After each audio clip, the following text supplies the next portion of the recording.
I wasn't snooping. I was doing what I always do on Saturday mornings in our little ranch house on the edge of town, clearing out the small messes that multiply when no one's paying attention. The Texas sun had barely crested the neighbor's pecan tree when I lifted the garage door and let the heat roll in like a living thing. Dust lifted off the concrete. The radio from next door murmured a ball game warm-up. Somewhere a dog barked at nothing. I rolled my sleeves, dragged the shop vac close, and started where I always start, his car. The trunk thunked open, that familiar hydraulic sigh, and there it was, a bouquet, pinned beneath a grocery tote like it was hiding and also begging to be found.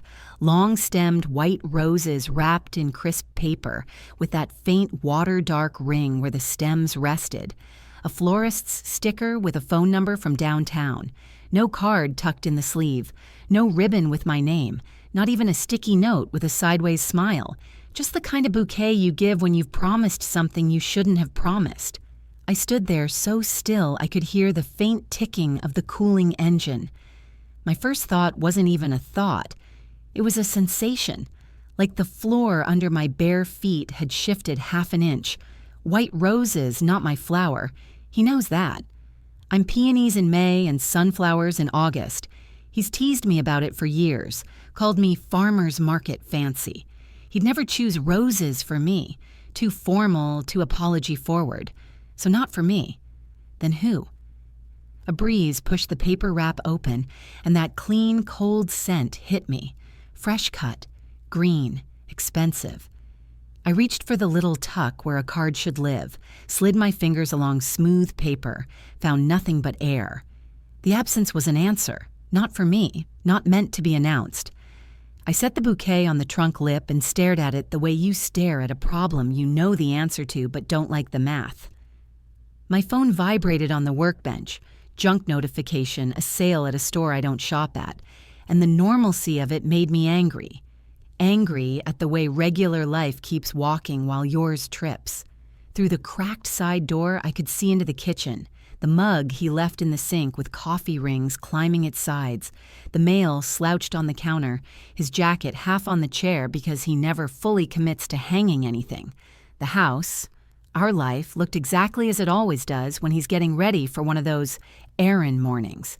Except now I was holding proof that the errands lead somewhere I'm not invited. I didn't cry. That surprised me a little. The tears showed up later, on days I didn't expect, at red lights and in produce aisles. But then I was clear, quiet. Like the sky right before a storm decides who it's going to be. On the shelf above my gardening gloves sat a squat plastic bottle. Weed killer, the generic kind, still crusted with last spring's fight against dandelions that never stay dead. I set the bouquet down on an old towel, peeled the paper back, and looked the roses in the face. Petals flawless. Heads tight, not yet blown. A florist had clipped them that morning. Someone planned this. Someone texted him directions or times or a room number. Someone smiled at their reflection and chose lipstick. My hands didn't shake when I unscrewed the cap. I said nothing. Sounds righteous when you hear it in your head. In the garage, it was just literal. No audience, no grand speech, just me, the bottle, and the roses that didn't belong to me. The spray hissed like a secret. I misted the stems first, then the underside of the petals, light even, patient. Enough to look untouched, enough to do what it does, burn what pretends to be thriving. The smell shifted, less green, more chemical. I rewrapped the paper exactly as I'd found it, turned the bouquet so the water ring lined up with its ghost. I slid it back beneath the grocery tote, nudged the tote so it looked tossed and thoughtless. The trunk closed with a polite click that sounded to me like a line being drawn. Inside, I washed my hands with the orange shop soap that smells like someone else's dad and looked at myself in the microwave door. Same face, same hair tucked into the same elastic, same tiny sunburn on the bridge of my nose from standing too long in the school parking lot talking to Mrs. Alvarez about her daughter's choir fundraiser. I looked like a woman whose Saturday was proceeding as planned. He texted from the bedroom, "You see my blue tie?" Like that was the question of the day. I typed back, "On the chair," and put a period at the end so I wouldn't sound chipper. He came into the kitchen a minute later, knotted silk at his throat, cologne settling into the air like a verdict, kissed my cheek, soft and absent, the way you kiss a childhood friend. "Back by 3, he said, grabbing his keys. "Might swing by the venue to check the setup," she asked. She. Not a name, not a role, just an article hung like a curtain. He was already out the door before I could decide whether to ask which venue or who she was supposed to be. The garage swallowed his footsteps. The car coughed to life. I stood by the sink and listened to the trunk rattle over the cracked driveway. Roses, quiet and clean and doomed, going exactly where they were always going to go. The radio next door shifted from chatter to the national anthem. I straightened the mail, set his mug in the dishwasher, and thought about how every lie starts like this. A lovely thing with no card. A gift that asks you not to ask. I didn't follow him. I didn't call the florist. I folded the towel I'd used and tucked it under the sink with the bottle. I made myself coffee, sat at the table, and let the silence sit with me. It wasn't accusation anymore. It was agreement. A pact with myself. I won't warn him. I won't save him. I'll let the truth arrive in its own bouquet, right on schedule, right at the altar where everyone can smell it. I carried the secret like a stone in my pocket, always there, heavier than it looked, threatening to drag me down if I shifted the wrong way. Sunday morning pancakes, folding laundry, even feeding the dog. Everything ordinary now had this extra layer, like a film of dust over the clean parts of my life. He poured syrup with the same careless wrist flick he's had since college. I smiled when he cracked that corny joke about the neighbor's lawn gnome. My lips moved, my head tilted. I laughed at the right spot, but inside I was whispering, "You don't know that I know." He had always been a man of routines. Up at 6, coffee black, quick shower, tie chosen depending on whether the meeting was big client or casual catch-up. He left his shoes by the door, the right one always tipped over like it was drunk. But lately, the rhythm was off. Little delays, invented urgent errands, phone buzzing at hours that don't make sense for accounting work. I chalked it up to stress, maybe a midlife slump, until the bouquet, until the silence that bloomed bigger than the flowers themselves. I didn't confront him. That was the part that gnawed at me. The me from 5 years ago would have blurted it out before the car door closed. But this me, quiet, deliberate, sat across from him at the breakfast table, watched the steam rise from his mug and thought, "You think I'm too polite to fight back." The silence changed me, made me sharper. At the grocery store, when he grabbed the wrong brand of peanut butter, I watched the way his eyes scanned the aisle, like he wasn't even looking for Skippy. He was checking who might see us together. At church that Sunday, he slid his hand onto my shoulder in the pew, a gesture he'd abandoned years ago, and I almost laughed out loud. It was performance now, like a magician's trick everyone but him had stopped clapping for. Nights were the hardest. He'd climb into bed smelling faintly of cologne that lingered too long, as if it had been reapplied at midnight, not at 7 in the morning. He'd mutter something about conference calls running late, and then turn his back, snoring within minutes. I lay awake staring at the ceiling fan, every rotation of the blades counting down to the day I'd stop pretending. My body was tense, but my mind was alert. Measuring, cataloging, remembering. The bouquet had given me a script, and I was already rehearsing. I started noticing other cracks. His shirts came home with a sweetness that wasn't my detergent. A faint lipstick smudge once, near the cuff, easy to miss unless you were looking, and I was always looking now. The way his phone seemed surgically attached to him, never left on the counter, never charging unattended. His laugh on the phone, lower, softer, like the version of him I used to get. And through it all, I stayed silent. My friends noticed the quiet in me. "You okay?" they'd ask at book club when I passed on dessert. I'd smile, say something about too much sugar, and tuck the secret deeper in my pocket. I wasn't ready to share it. Secrets lose their power when you hand them out too early. There's a particular strength in silence that people underestimate. It makes the liar think they're winning. He thought I was oblivious, that my folded laundry and packed lunches meant I was blind. He had no idea silence was the knife I was sharpening. One night, after he'd fallen asleep in front of the TV, I walked into the garage, stood by the car, and let my hand rest on the trunk. Inside, it had once been roses, bright and pure. Now it was just metal and empty air, but I could still feel the weight of them. I whispered, "I saw. I know. I'll wait." Then I went back inside, climbed into bed, and let the silence do what it does best: stretch, wrap around us, and smother whatever truth he thought he'd buried. Doubt is a slippery thing. It starts like a whisper. Then before you know it, you're rearranging your whole life around the noise. I told myself maybe the flowers weren't what I thought. Maybe he really did get them for me and forgot to hand them over. Maybe there had been a card and it slipped out. Maybe. But then I'd replay that moment in the trunk, the perfection of those roses, the absence of explanation, and I knew maybe was a coward's crutch. A week after the bouquet, I decided to stop playing nice with my own mind. Curiosity became investigation, the kind of quiet digging you do when you want truth, but don't want to tip your hand. I started with his car, the trunk, glove box, under the seats, every inch. I told myself I was cleaning, which technically wasn't a lie. That's when I found the first receipt. It was folded in half, shoved under the driver's seat, barely visible unless you were hunting. A high-end restaurant downtown, the kind with candles that cost more than the appetizers. Dinner for two, filet mignon and lobster tail, bottle of wine with a year and a name I couldn't pronounce. The date matched the night he'd told me he was working late at the office.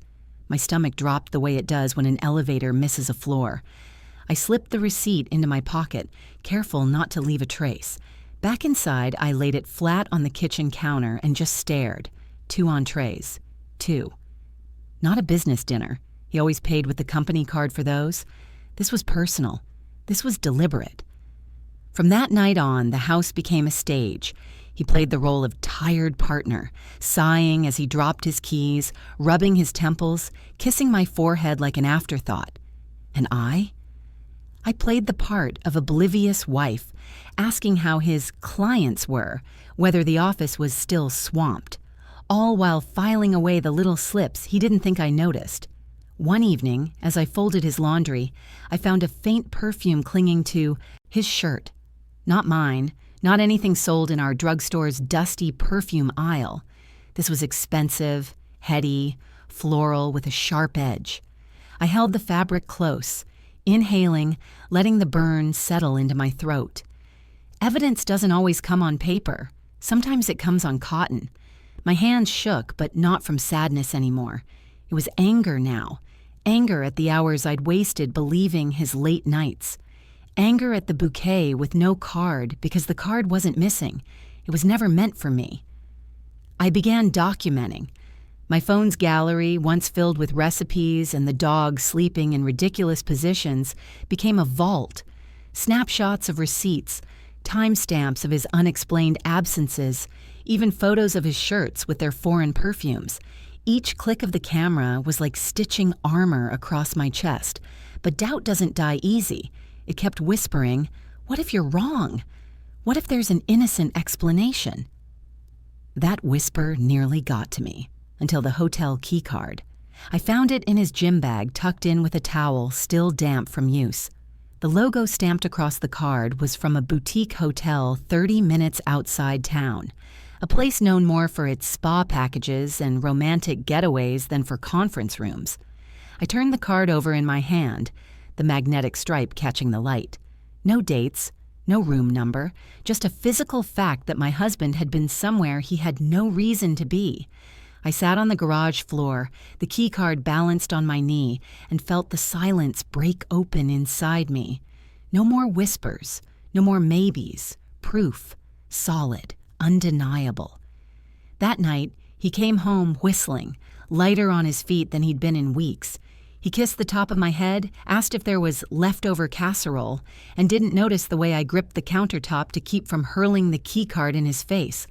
I smiled, nodded, served him a plate, because this wasn't the time. Not yet. Proof is a powerful thing, but proof in the wrong moment is just a tantrum. I didn't want to fight in the kitchen, dishes shattering, neighbors hearing muffled yells. I wanted more.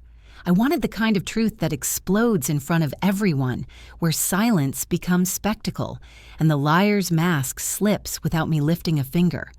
So I tucked the keycard into the back of a recipe book, slid the receipt beneath the phone charger, and folded the shirt back into the drawer like nothing had happened. My vault was filling, my patience stretching, and beneath it all, one thought repeated steady as a heartbeat. The bouquet was just the beginning. You don't live with someone for years without sensing when another presence slips into the room, even if you can't see her yet. I felt her before I knew her. She existed in the pauses in his sentences, in the way he checked his reflection twice before leaving, in the sudden hum in his voice when his phone buzzed, a ghost with lip gloss and a laugh that didn't belong to me. I tried to picture her, because that's what your mind does when it doesn't have the details. Was she young? Probably. I imagined long hair, a shade too bright to be natural, the kind that sways deliberately when she walks. Maybe someone from his office or the gym or worse, someone who'd once smiled at me across a barbecue table. The not knowing gnawed more than the betrayal itself. One Thursday evening, I got my first glimpse. He'd left his laptop bag on the kitchen table, carelessly open as he ran to grab the mail. His phone was plugged in, charging, screen dark. I should have looked at that first, but something about the open bag pulled me.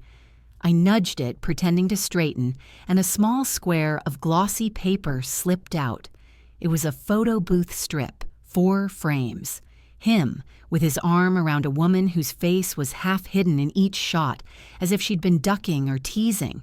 The last frame showed enough. The curve of a cheekbone, a flash of teeth, and a grin too wide to be casual. My stomach twisted. I knew that jawline. It wasn't a stranger from a bar. It wasn't a coworker I'd never meet. It was worse. She was part of us. At first, I thought I must have been wrong. I studied that blurry photo until my eyes watered, but the resemblance was too sharp. The woman was someone whose hand I'd held at family dinners, someone who'd borrowed my earrings once and never returned them. She was engaged to someone I loved, and she was laughing into my husband's shoulder like it was the most natural place in the world. The bouquet, the perfume, the receipts, they all tilted into place like a cruel puzzle snapping shut. This wasn't just an affair, this was a desecration. Betrayal sewn into the very fabric of our lives. I slid the strip back where it had fallen, my fingers ice cold even though sweat clung to my neck. My breath came short, shallow, like I'd run a mile without moving an inch. He came back in, humming, tossing junk mail on the counter, oblivious.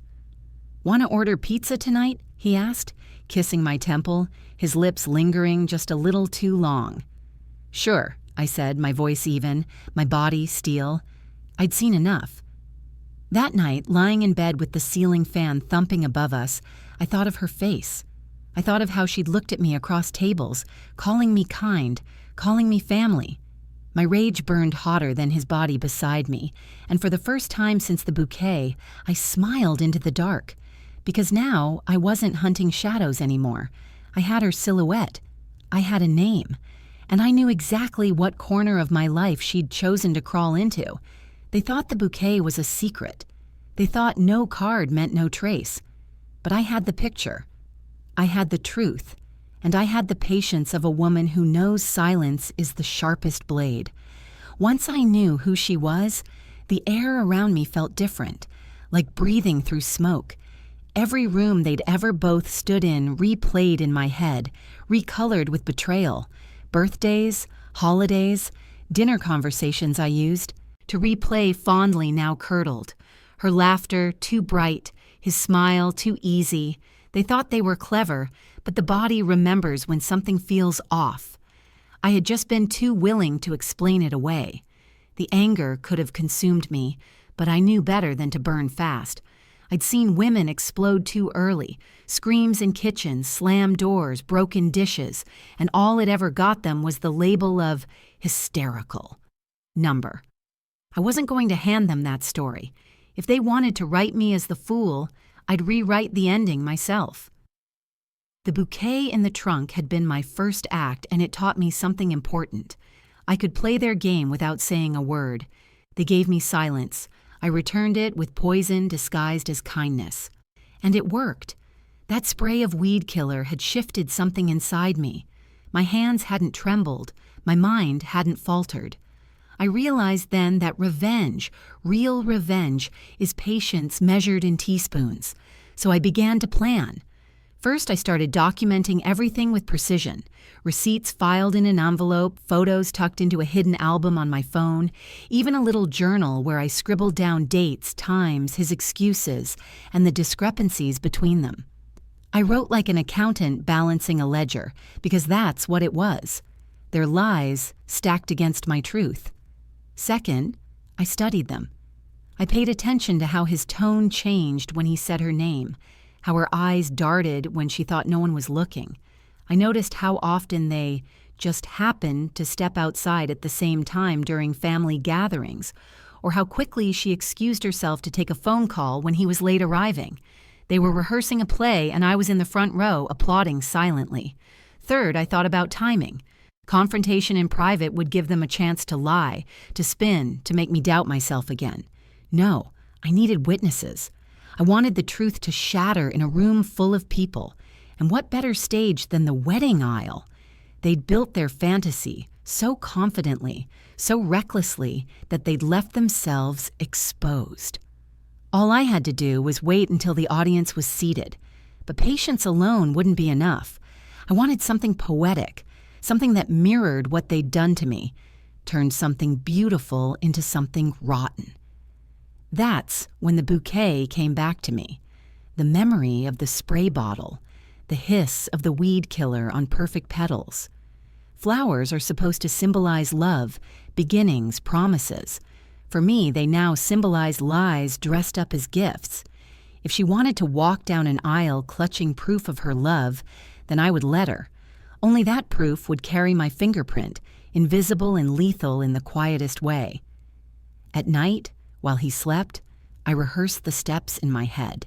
The calm face, the polite nods, the feigned ignorance. I even practiced smiling in the mirror, warm enough to look real, distant enough to feel untouchable. If I was going to pull this off, I needed to be the last person anyone suspected. Still, I wasn't reckless. I made backups of everything. The photo booth strip, the receipts, the hotel key card. If the bouquet plan somehow failed, I'd have evidence ready to rain down like confetti. Because revenge without proof is just gossip. Proof is what makes it gospel. There were moments the weight of it nearly cracked me. Times I wanted to scream into his face, shake her by the shoulders, demand answers. But every time the urge swelled, I pictured the aisle, the music, the expectant silence before vows. I pictured her clutching that bouquet, smiling at the man she thought she'd fooled the world for. And then, the moment her smile curdled, that image kept me steady, stronger than coffee, stronger than rage. They thought I was the supporting character in their little romance. But what they didn't know was that I was already writing the climax, and when the curtain rose, they'd both be trapped on stage, choking on the lines they'd written for themselves. The bouquet would be my messenger, and patience would be my accomplice. The night of the engagement party, I dressed the way I always do for family gatherings, understated, steady. A navy dress that didn't beg for attention, a pearl necklace my mother had given me years ago. I wanted to look like the picture of normalcy, because nothing unsettles liars more than realizing the person they're deceiving doesn't look broken. The venue was a rented hall in town, one of those places with too much tulle draped from the ceiling and fairy lights strung along the walls. Everyone buzzed with champagne laughter and hugs that lasted a beat too long. Love was in the air, or so they thought. To me, it smelled like cheap Prosecco and wilting roses. I spotted her instantly, glowing in her engagement dress. The future bride. Her cheeks pink, her smile wide, her hands constantly fussing with her hair like she wanted to shine brighter than the string lights themselves. She drifted through the room with him, orbiting close by. Their glances barely touched, but I knew better. That look, the stolen half-second, the upward twitch of a lip, spoke more than any toast could. He kept himself busy greeting relatives, cracking jokes with the groomsmen, but his eyes tracked her movements the way a compass needle finds north. I'd seen that gaze before, years ago when it belonged to me. I remembered the early days, cheap pizza on moving boxes, his arm heavy around my shoulders, promises whispered with sincerity that now tasted like ash. Watching him look at her that way was less heartbreak and more confirmation. The ledger in my mind filling another line. Everyone else saw romance. I saw rot. I played my part flawlessly. Toasted when I was supposed to, complimented the decorations, even squeezed her hands and told her how beautiful she looked. She beamed at me, eyes wide, pupils dilated with adrenaline and maybe guilt. For a split second, I thought she was about to crumble, to confess everything right there between the cupcake tower and the rented DJ booth. But then he slipped his hand onto her back, grounding her, and she steadied. They were so sure they were clever. At one point, I watched them slip outside together under the pretense of checking the parking. Through the glass doors, I saw their silhouettes, too close for in-laws, too easy for two people hiding something so dangerous. My pulse slowed, not sped up. Rage had given way to something colder, strategy. Let them dance in shadows. Let them believe no one saw. I saw everything, and soon so would everyone else. The bouquet made its appearance at the party, too. A smaller version, maybe a rehearsal piece. She carried it for photographs, white roses again, this time with a ribbon. Still no card, still no inscription. Just another flourish of his grand gestures that weren't meant for me. My throat tightened, but I smiled for the cameras. Smile for the mask, frown for the memory. Later, while the laughter grew louder and the drinks flowed, I slipped away to the coat room. I had brought the weed killer in my purse, a small travel bottle just in case the opportunity arose. I didn't use it that night. The moment wasn't ripe. But holding the bottle, feeling the cool weight in my palm, reminded me I was no victim. I was the architect of an ending they couldn't see coming. When I returned to the hall, music blasting and the couple spinning in the center of the room, I caught a glimpse of my reflection in the darkened window. My expression surprised me. Not devastated, not even angry. Composed, almost serene, like someone who had already buried the worst and was waiting for the grave to be discovered. That's the thing about parties. They're rehearsals for bigger stages. Everyone was laughing, clinking glasses, calling this night a preview of the wedding. They had no idea how right they were. The cracks weren't wide enough for anyone else to see yet, but I saw them, spiderwebbing across their picture-perfect smiles, and I knew it was only a matter of time before the glass shattered in front of the whole congregation. After the engagement party, I stopped relying on gut instinct and started treating this like a case file. I wasn't just a woman with suspicions anymore. I was building a dossier. I bought a plain black notebook from the pharmacy, slipped it between cookbooks on the kitchen shelf, and every night when the house quieted, I filled a page. Dates, times, excuses, cross-referenced with receipts, mileage on the car, even the way his tie smelled faintly of a perfume I couldn't name. Each entry steadied me, turned my rage into something sharp and usable. It's one thing to suspect. It's another to have a record that can slice through denial. The first hard proof came on a Tuesday. He claimed he was meeting a supplier out by the interstate. I knew better. While he was gone, I checked the car again. In the back seat, tucked between the upholstery, I found a hotel key card.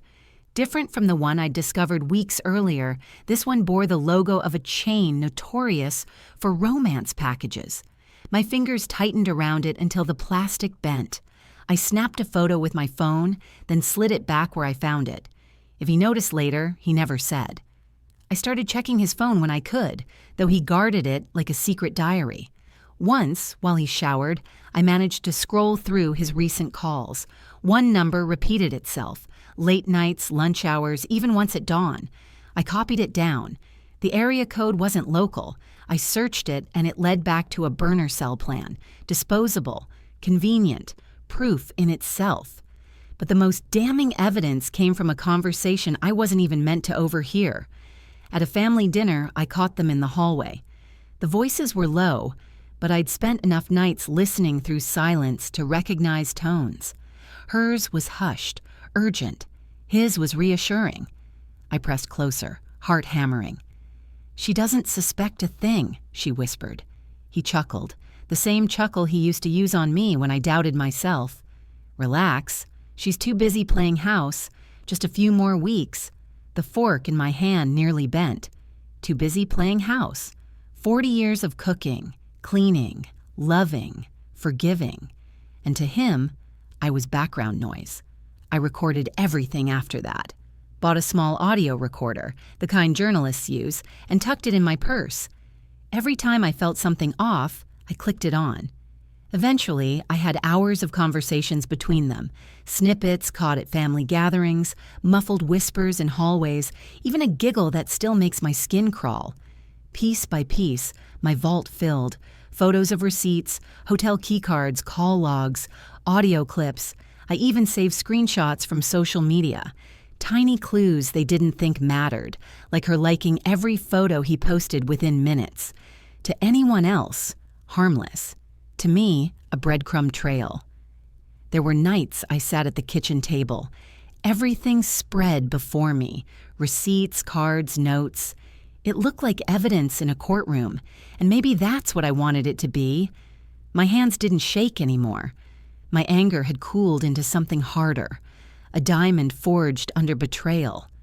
One night, staring at the pile, I realized I wasn't documenting just for myself. I was preparing to show the world, not in whispers or behind closed doors, but in the harshest light possible. The wedding would be my stage, the altar, my backdrop. The bouquet, the poisoned bouquet, would be my messenger. I imagined the moment again and again, her hands wrapped around flowers that had already begun to rot, petals curling at the edges, stems browning, guests whispering, confused, her scream slicing through vows that never should have been spoken, his face falling as the truth spilled into the room like smoke. But imagination wasn't enough. To pull it off, I needed timing, precision, patience. Revenge isn't chaos, it's choreography, and I was ready to conduct the whole symphony. The day before the wedding felt like the quiet before a train hits the crossing, ordinary sounds amplified by the knowledge that something terrible was about to roll through. I woke early, as always, because the world still needed bread, and someone needed to open the bakery. The ovens required my hands. Grief and vengeance required patience. Both demanded attention. I fed both. I moved through my morning like a woman in a uniform. Measurements exact, timers set, dough folded and proofed. The dough rose obediently, soft as promise. Outside, the town seemed blissfully unaware. Lawn mowers hummed, the postman whistled, Mrs. Alvarez unpacked produce at her stand. Normal life carried on like a benevolent lie. Inside me, a small, cold engine kept counting down. Tick, tick, plan. I'd rehearsed every step until it felt like muscle memory. The bouquet needed to be swapped with surgical care. No broken ribbons, no stray petals, nothing that would look staged. The weed killer I'd used in the trunk was a blunt instrument. For the altar, I wanted a slower, undeniable rot. I'd mixed a solution that would discolor and wilt but not collapse the petals instantly. It had to look natural at first glance, just a little off, as if the flowers had been plucked a day too early or kept under a hot lamp. The kind of thing people blame on vendors, not on the bridegroom standing before the altar. At noon, I drove to the florist. I told myself I was returning a last-minute favor. "Oh, my cousin's allergies flared. Can you just swap out something?" The florist, a cheerful man in an apron, handed me a rehearsal bouquet. White roses, neat and smug. I held it and thought about how perfumed betrayal smells so very different up close. I paid with exact change and left with the bouquet in craft paper, the way she'd been carrying them all along in photographs. Later, I drove to the venue under the pretense of dropping off a family photo for the reception table. The parking lot was a gallery of cars, bridesmaids in slippers, a florist's van beside a trailer full of folding chairs. People smiled at me like I was part of the decor. I smiled back. My smile had become a tool, friendly, forgettable, perfect for blending in. At the side door, I found the corner where extra bouquets were stacked for last-minute trades and touch-ups. The rehearsal bouquet I'd brought slid into place among the others, but not before I took a moment to slide my prepared flowers, carefully treated, dried to the exact wrongness I wanted, into the arrangement. I worked with gentle movements, tucking stems so they'd be hidden from immediate inspection, wrapping ribbons to match. The florist's assistant passed by humming, and I returned the hum with a nod. No one asked questions. If no one suspected, that worked in my favor. People rarely look for trouble where they expect to. Find celebration. Afterward, I drove home with my palms sticky from ribbon tack and the taste of metal tension in my mouth. At home, I packed a small bag with the extra proof I couldn't risk leaving behind. Printed photos, the hotel key cards, a flash drive with the audio snippets. It felt ridiculous, like preparing for a storm by packing pastries, but you take what you value with you. I wanted no loose ends. That evening, my husband was distracted in the way daylight had trained him to be, present enough to be polite, absent enough to be dangerous. He asked me, casually, if I'd checked with the caterer about vegetarian options. He was calm. He was practiced. He didn't know the bouquet had already been rearranged to carry its slow poison. He didn't know my quiet ledger had become a public script. Dinner was light because heavy food makes people sleepy, and I didn't want sleepy. We danced around logistics like adults negotiating shipping terms. He kissed my cheek before going to bed, a gesture that had once meant the world. I let it mean what it had to mean in that moment. Nothing. After he fell asleep, I sat at the kitchen table with the flash drive in front of me. I ran through the plan once more, step by step. Arrive at the church 30 minutes before the processional, allow the florist to bring in the arrangements, let the bridal party assemble, then let the ceremony begin. The bouquet would do the rest. I'd hand a sealed envelope containing copies of the receipts and the key cards to a trusted friend with instructions to share only if the bouquet failed to do its work. Redundancy, a belt and suspenders approach. When I finally went to bed, I lay awake a long time listening to the hush of the house. I thought of the first bouquet I'd ever received from him. Sunflowers, messy and bright, bought from a roadside stand the summer we moved into our first place. The memory was a dull ache, a proof that the man I loved existed once, perhaps still did in fragments. That memory did not stop me. It reminded me why I was doing this. Not for vengeance alone, but to reclaim the story he was trying to rewrite. Before sleep swallowed me, I whispered to the quiet, "Tomorrow." It didn't sound triumphant. It sounded like a promise I owed myself.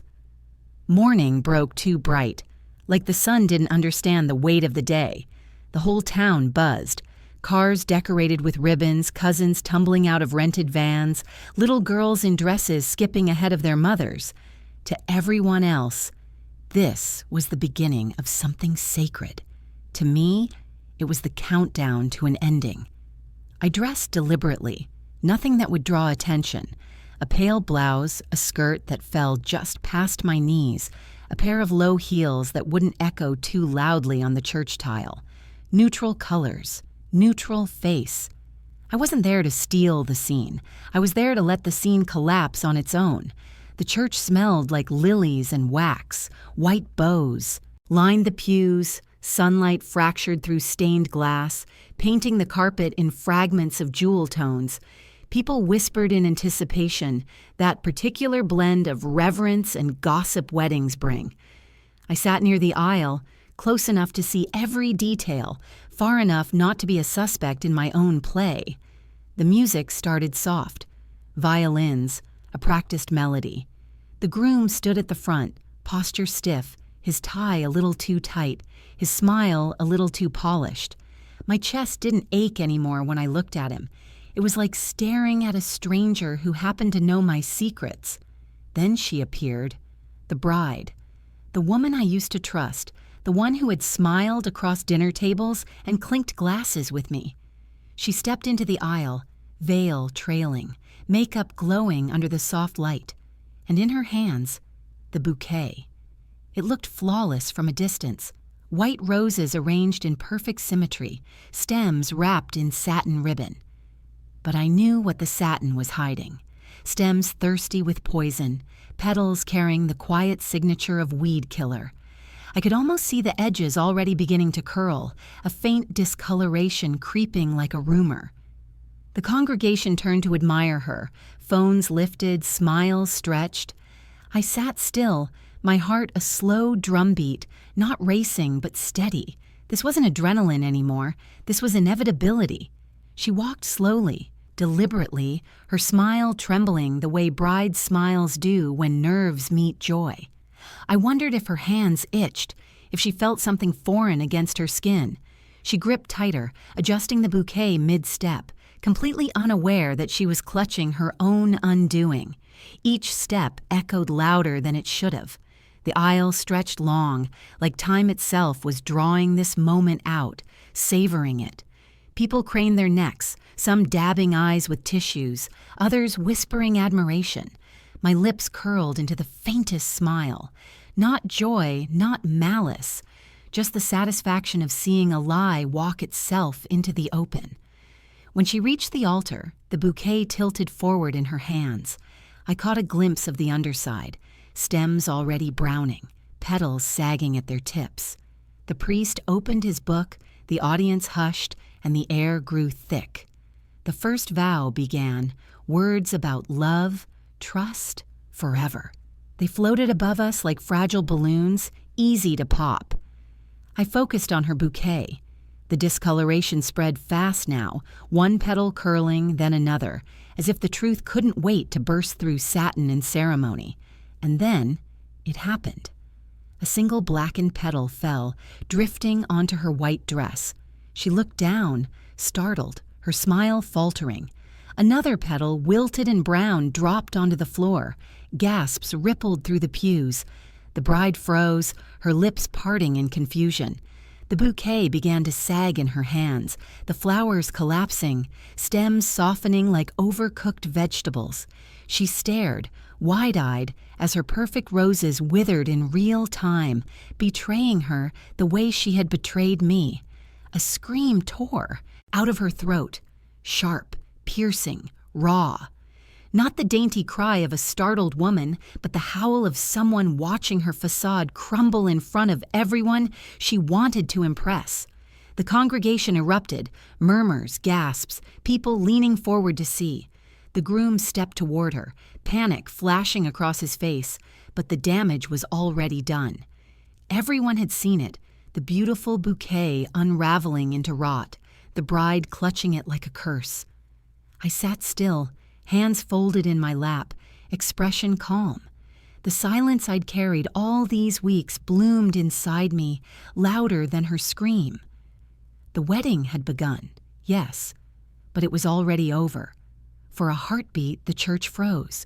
Her scream still echoed against the vaulted ceiling, the sound colliding with stained glass and carved wood until it felt like it lived in everyone's chest. Then the bouquet slipped from her fingers, hitting the aisle runner with a soft, sick thud. The roses were no longer roses. Their once white petals had mottled into shades of gray and brown, curling inward like claws. A few stems oozed a sticky sap that smeared across her dress as they fell. Guests gasped. Someone whispered, "What on earth?" The photographer, who'd been crouched to capture the perfect smile, lowered his camera slowly, stunned.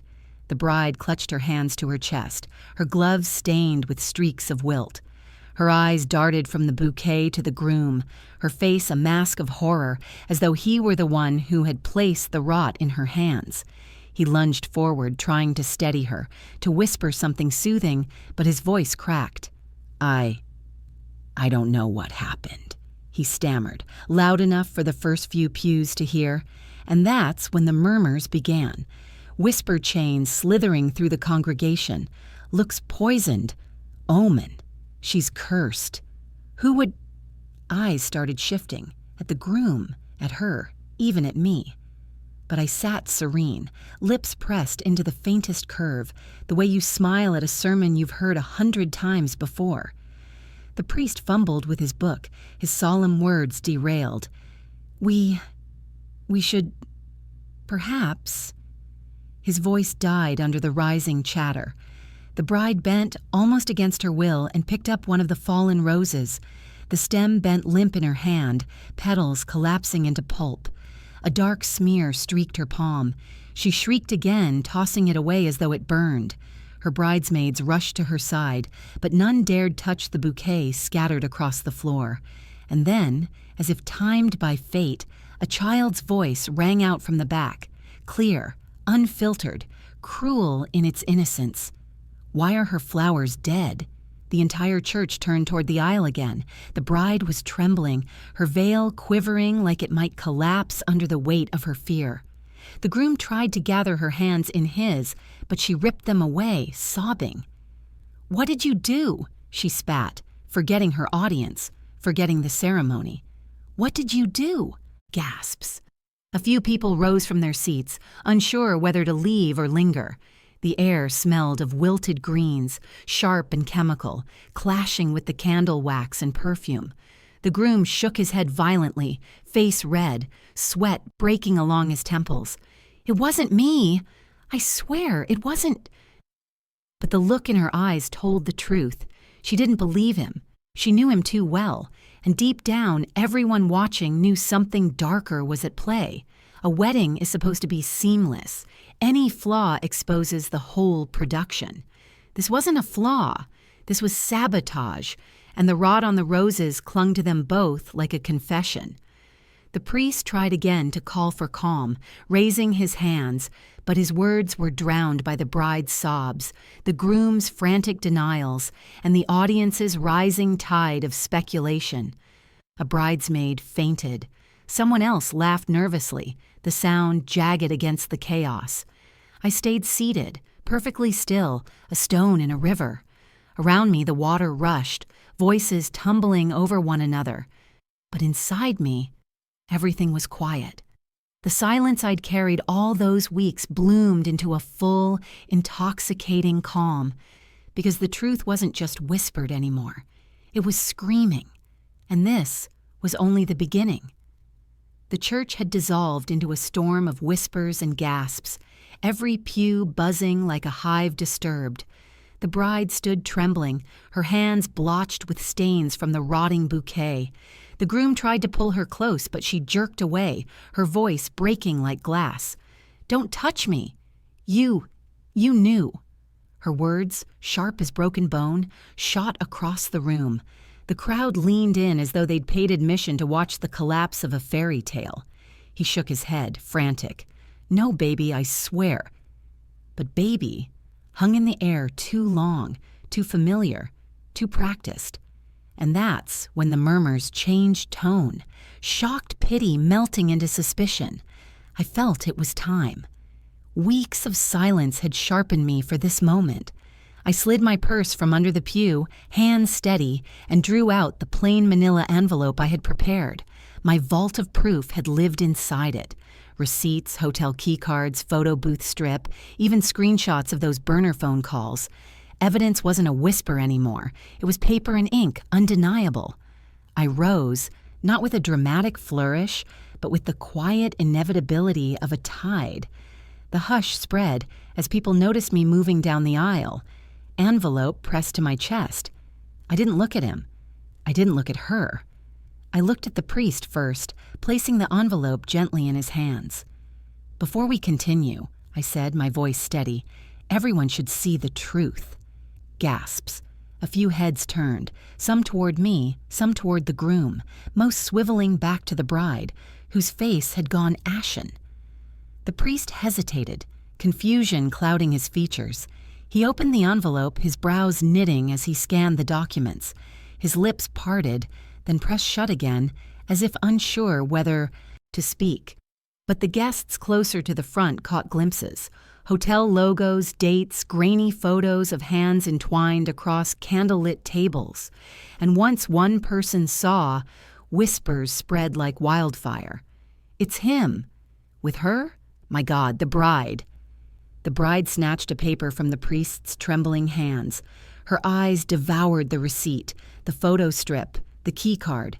Her breath came in gasps. "You," she choked, voice rising, "you were with me and her? Me?" The room rippled with the realization. The bride's knees buckled, and her maid of honor barely caught her before she hit the ground. The groom's face drained of color. He lunged toward the papers, trying to tear them from her grip, but she clutched them like they were a knife she'd waited to wield. "You lied!" she screamed. "You said it was over. You said—" The rest broke into sobs, her words dissolving into raw, wet anguish. The audience had no mercy. Neighbors who once praised his charm now hissed through their teeth. Cousins muttered prayers under their breath. Phones lifted recording because scandals this sharp never stayed locked in a church. The groom collapsed to his knees, not in devotion but in desperation. His eyes darted between the bride, the priest, and finally, me. For the first time, he saw me not as background but as architect. His lips parted, forming my name, but I only tilted my head. My silence was louder than his plea. The bride hurled the bouquet remnants at him, stems breaking apart on his suit. The smell of rot clung to him, a physical proof of betrayal. The priest dropped the book, unable to restore order. The wedding was over, not with a kiss, but with a scream and the wreckage of trust spread across the altar. And I stood in the aisle, calm as a stone. I hadn't shouted. I hadn't accused. I had only revealed. The truth had done the rest. When the screaming stopped, what replaced it was worse. Silence, thick and judgmental. The kind of silence that lives in a courtroom when the verdict is obvious, in a hospital waiting room when no one dares to ask. The bride had collapsed into a pew, veil crooked, mascara rivers streaking her cheeks. She clutched the damning papers like holy writ, unwilling to let them go even as her bridesmaids begged her to breathe, to calm down. The guests, stunned moments before, now muttered freely, their voices low but sharp enough to cut. Shameless. With his own bride? In God's house, no less. The groom, my husband, my betrayer, sat on the steps of the altar, head in his hands, bouquet debris stuck to his suit like barnacles. He didn't cry, he didn't beg. He just stared at the floor, as if by refusing to look up he could pretend the world hadn't seen him stripped bare. The priest closed his book softly, set it aside, and spoke words I'll never forget. There will be no vows here today. Only confessions. His voice cracked, not from anger, but from the weight of seeing love desecrated in his sanctuary. Phones stayed up. Neighbors whispered names that would spread by nightfall. By Monday, the whole town would know.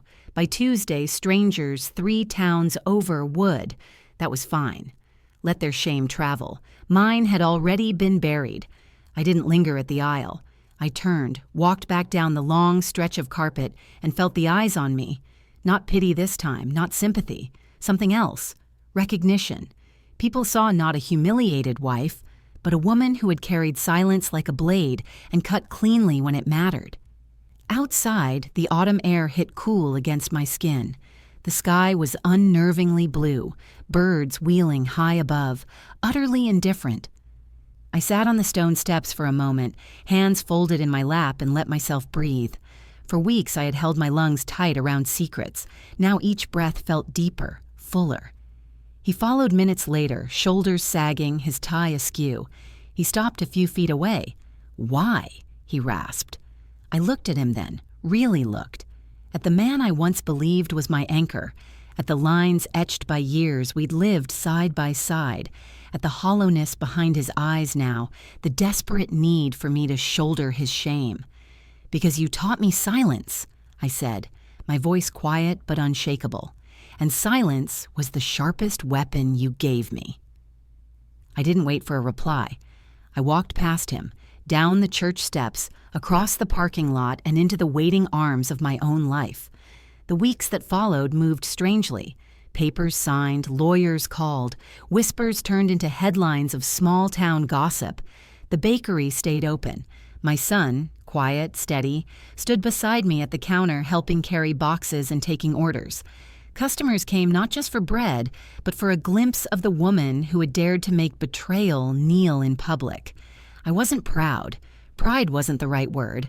I was steady. Like the dough that always rose, like the ovens that always warmed, like the silence that had carried me through. One evening, after closing, I sat with a cup of coffee at the bakery window. Outside, the town carried on. Inside, the smell of flour and sugar wrapped around me like a shield. My son came in from the back, wiped his hands on a towel, and sat across from me. "People keep talking about you," he said. His voice wasn't accusing, wasn't mocking, just factual. "Let them," I replied. "Talk is cheaper than roses." We sat there, the silence between us not heavy this time, but whole. And that's where the story ends, or maybe begins again, with me, alive in my own skin, free from lies, still baking, still breathing, still here. If you're hearing this, thank you for walking with me through it. I wonder where you're listening from, because betrayal, I've learned, travels faster than truth, but strength has no borders. And that's how the Bouquet told the story I never had to speak out loud, not through shouting, not through accusations, but through petals turning black in the bride's own hands. Sometimes revenge doesn't look like fire or fury. Sometimes it looks like patience, like silence stretched until it snaps, like a woman who refuses to flinch even when the world expects her to. I won't pretend it was easy. The nights I lay awake staring at the ceiling fan, wondering if I was losing my mind. The mornings I served him breakfast with a smile while my heart burned inside my chest. The hours I kept my ledger of lies, hands trembling but steady enough to hold a pen. Those were my battles, and the wedding aisle was my victory. Do I feel joy? Number. What I feel is something quieter, a steadiness that comes from surviving the storm without letting it drown you. They lost more than a ceremony that day. They lost the illusion they'd built, the mask they wore, the respect of the very people they wanted to impress. And I walked out with my dignity intact, and that was more than enough. So, if you've listened this far, I wonder, what would you have done in my place? Would you have screamed the truth in his face the moment you found the bouquet? Or would you have waited, let silence do its work, and let the truth expose itself when the crowd was largest? Tell me in the comments. I want to know how far this story has traveled and how many women out there know the power of waiting. If you liked hearing my story, don't forget to subscribe to the channel. There are more lives, more betrayals, more revenges turned into lessons waiting here for you. On the screen, you'll see 2 other stories I think you'll enjoy. They'll remind you that strength has many faces, and every silence carries its own weight. Thank you for being with me. Until next time, stay watchful, stay strong, and remember, sometimes the sharpest blade is the one you never raise.